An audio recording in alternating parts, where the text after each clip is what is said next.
जय श्री कृष्णा। प्रिय दर्शकों, भाई और बहनों, एस्ट्रो चर्चा में आपका स्वागत है। मेरा आपको सादर नमस्कार। आज के वीडियो में संक्षिप्त पर चर्चा करेंगे जो मीन लग्न के व्यक्ति हैं उनका दिसंबर माह कैसा गुजरेगा।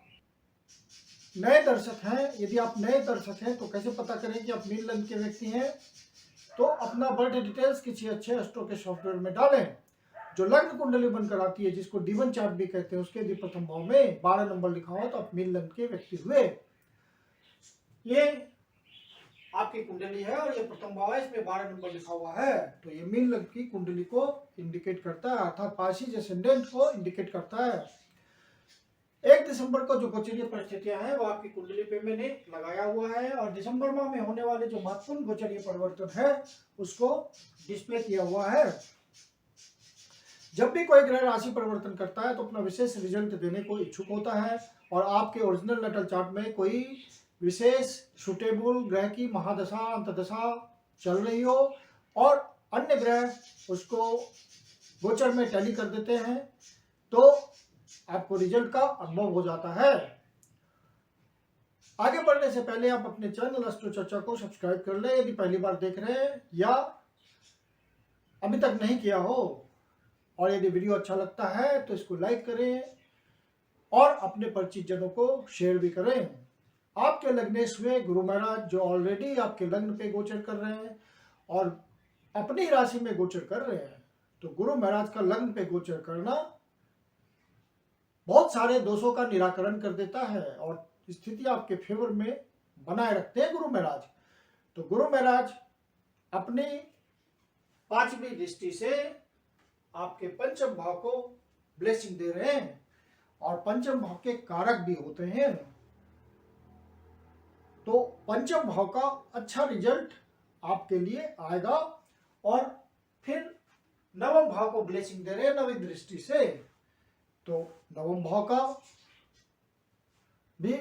के भी गुरु महाराज कारक हैं, तो भाग्य की वृद्धि कर रहे हैं और उनकी डिजायर है 7वें भाव पे, तो वहां पे भी वो ब्लेसिंग दे रहे हैं।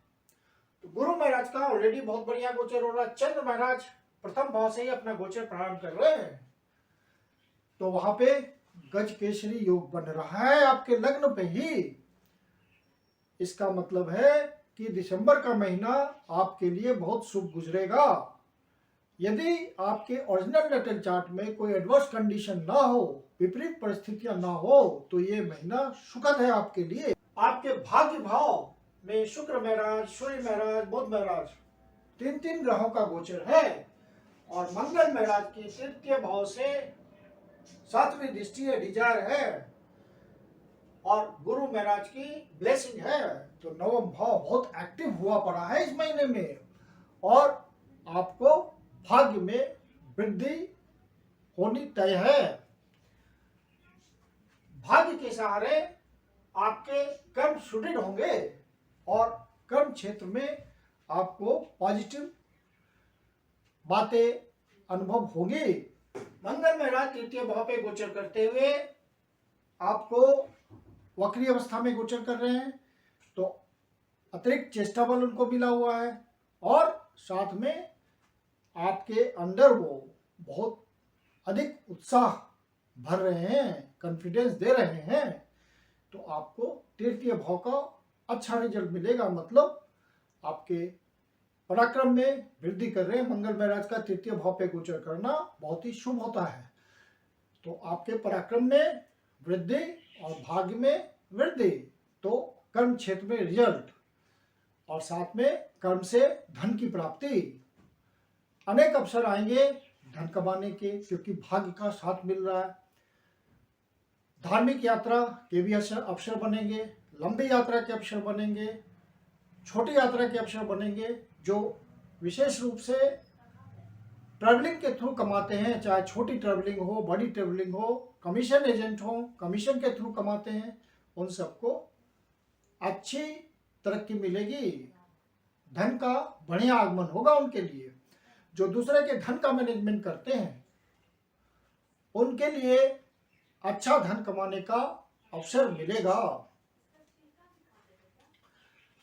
फिर बुध महाराज 3 तारीख को ही धनु राशि में प्रवेश करेंगे, कर्म क्षेत्र में जाएंगे, तो शुक्र भाव को वहां से 7वीं दृष्टि से देखेंगे, तो शुक्र भाव में वृद्धि करेंगे।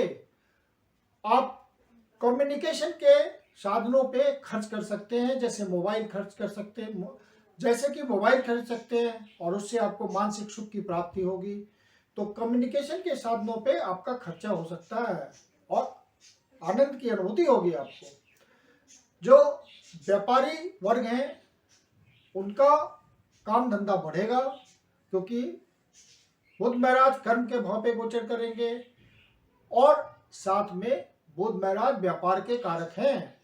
तो व्यापारी वर्ग को नए नए वेंचर्स फैलाने में, नए नए वेंचर्स खोलने में सहायता मिलेगी। बुध महाराज सहयोग करेंगे वहां पे। पद प्राप्ति में, उन्नति में सहायक होंगे। पब्लिक इमेज आपकी अच्छी होगी। विजडम के थ्रू आप ज्यादा से ज्यादा सक्सेस कर्म क्षेत्र में प्राप्त करेंगे। आप यदि नौकरी करते हैं, सरकारी नौकरी करते हैं, प्राइवेट नौकरी करते हैं, तो वहां आपको अतिरिक्त बुद्धि चातुर्य का साथ मिलेगा और बॉस आपको आइडेंटिफाई करेंगे। स्थान परिवर्तन के थ्रू, आपको पदोन्नति के थ्रू आगे बढ़ने का अवसर मिल सकता है।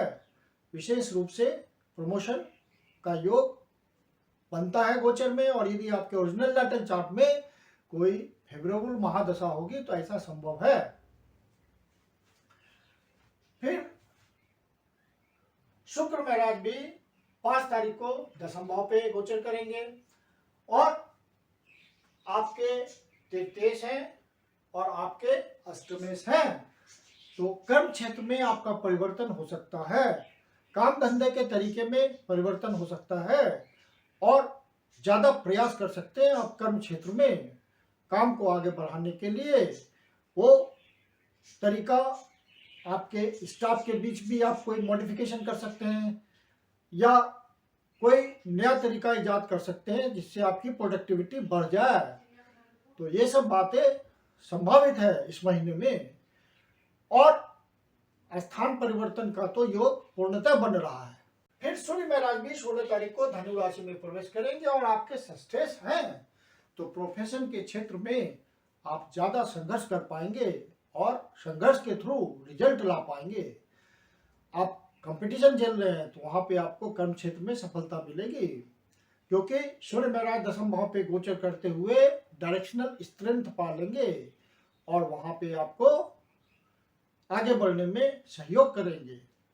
सरकारी अधिकारियों से किसी प्रकार का मनमुटाव नहीं रखना है, किसी तरह का कन्फ्लिक्ट नहीं रखना है। इस समय सावधान रहना है। 16 तारीख के बाद, 16 तारीख के पहले पहले आप उस काम को निपटा लें ताकि कन्फ्लिक्ट वाली स्थिति ना आने पाए। 16 तारीख से फिर सूर्य महाराज का गोचर में कन्फ्लिक्ट दिखेगा। 16 तारीख से फिर इस दिशा में आप अवॉइड करें चीजों को, और जब तक सूर्य महाराज 11वें भाव पे ना चले जाए तब तक आप, और इस बात को आप अवॉइड करें।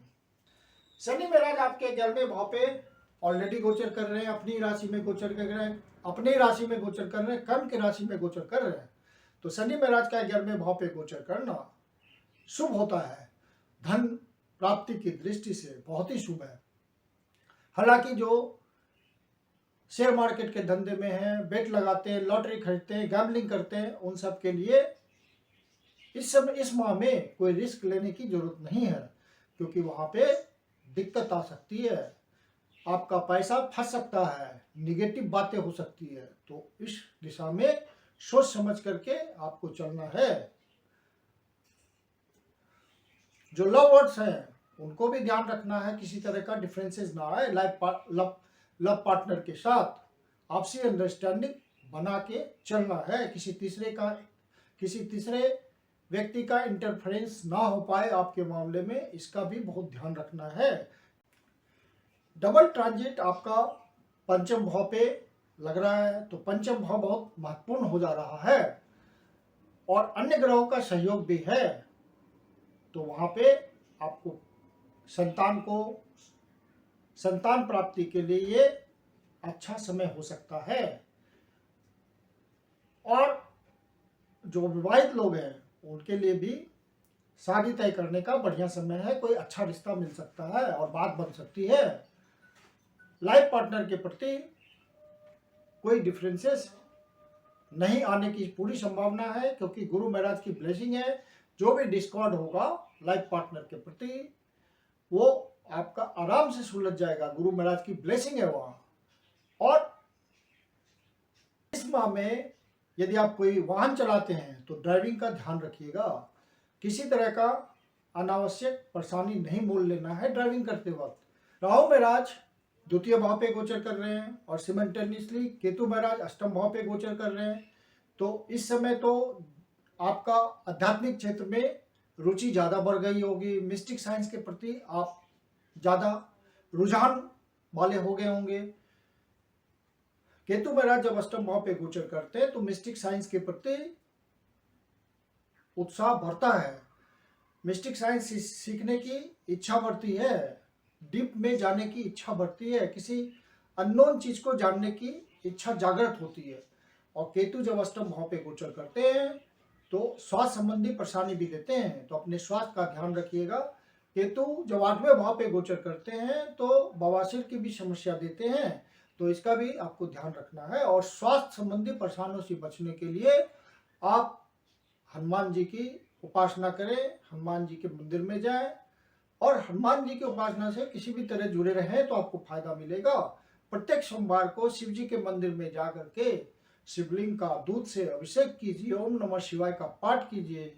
शिव जी आपके हर दुख पीड़ा को हर लेंगे। अब इस महीने में जो इम्पोर्टेंट डेट्स हैं जिसका आपको ध्यान रखना है वो इस प्रकार है। 9 तारीख, 10 तारीख, 14 तारीख, 15 तारीख, 20 तारीख, 21 तारीख, 27 तारीख, 28 तारीख, ये किसी नए शुभ कार्य को प्रारंभ करने के लिए उतने उत्तम नहीं है। हो सके तो इन डेट्स को अवॉइड कीजिए किसी नए शुभ कार्य को प्रारंभ करने के लिए। मैं कुंदन शर्मा आप लोग का हार्दिक स्वागत करता हूं। यदि आपके जीवन की कोई समस्या है जिसका समाधान आप हमसे चाहते हैं तो पर्सनल कंसल्टेशन ले सकते हैं। मेरी अपनी कंसल्टेशन शुल्क होती है। वीडियो के अंत में मेरा व्हाट्सएप नंबर दिया हुआ है, डिस्क्रिप्शन बॉक्स में भी व्हाट्सएप नंबर मेंशन है। आप कंसल्टेशन के लिए बुकिंग कर सकते हैं। धन्यवाद।